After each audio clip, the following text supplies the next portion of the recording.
गति से बीतते हुए समय के साथ कुछ तारीखें ऐसी हैं जो कभी भुलाई नहीं जा सकती।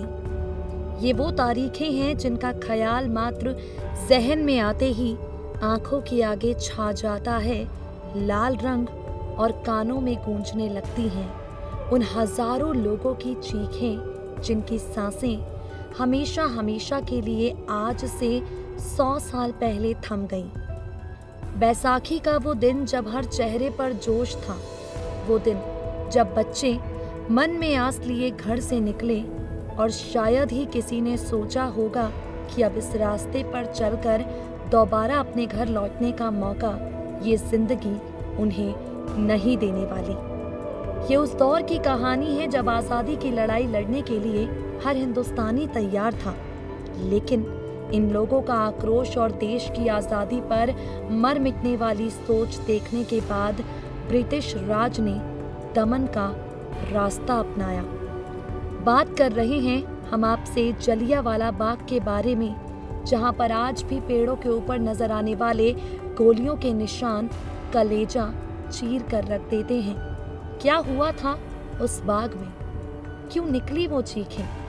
क्यों आज भी रोंगटे खड़े कर देते हैं जलियांवाला बाग के दिलवाले किस्से? आखिर क्यों जलियांवाला बाग के ये किस्से दिल दहला देते हैं? चलिए ये कहानी आपको सुनाते हैं। आज़ादी की आग पहुंची पंजाब, जहां आंदोलनकारियों द्वारा आज ही के दिन यानी 13 अप्रैल 1919 को अमृतसर के जलियांवाला बाग में एक सभा रखी गई, जिसमें कुछ नेता भाषण देने वाले थे। आम जनता में आज़ादी की लड़ाई का आक्रोश जगाने वाले थे। पूरे शहर में कर्फ्यू लगा था। बावजूद इसके गुलामी के बेड़ियों को तोड़ने की इच्छा सैकड़ों लोग जलियांवाला बाग में लेकर पहुंचे। हालांकि इनमें से कई बच्चे बूढ़े ऐसे भी थे जो सिर्फ बैसाखी के पर्व पर अपने परिवार के साथ मेला देखने और शहर घूमने निकले।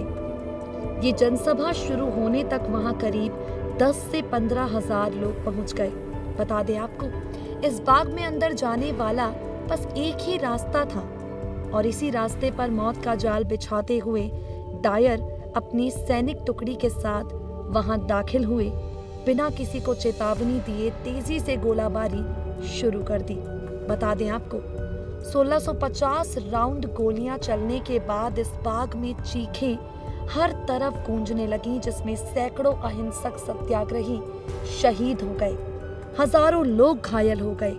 जान बचाने के लिए कई लोग बाग में बने कुएं में कूद पड़े।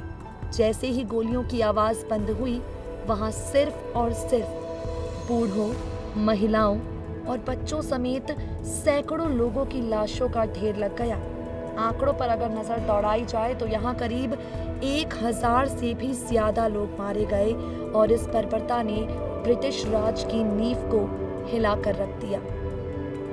बाद में ब्रिटिश सरकार के अफसरों ने कई झूठी कहानियां बनाई, लेकिन आखिर में जीत सत्य की हुई और यहीं से ब्रिटिश हुकूमत के अंत की शुरुआत हुई।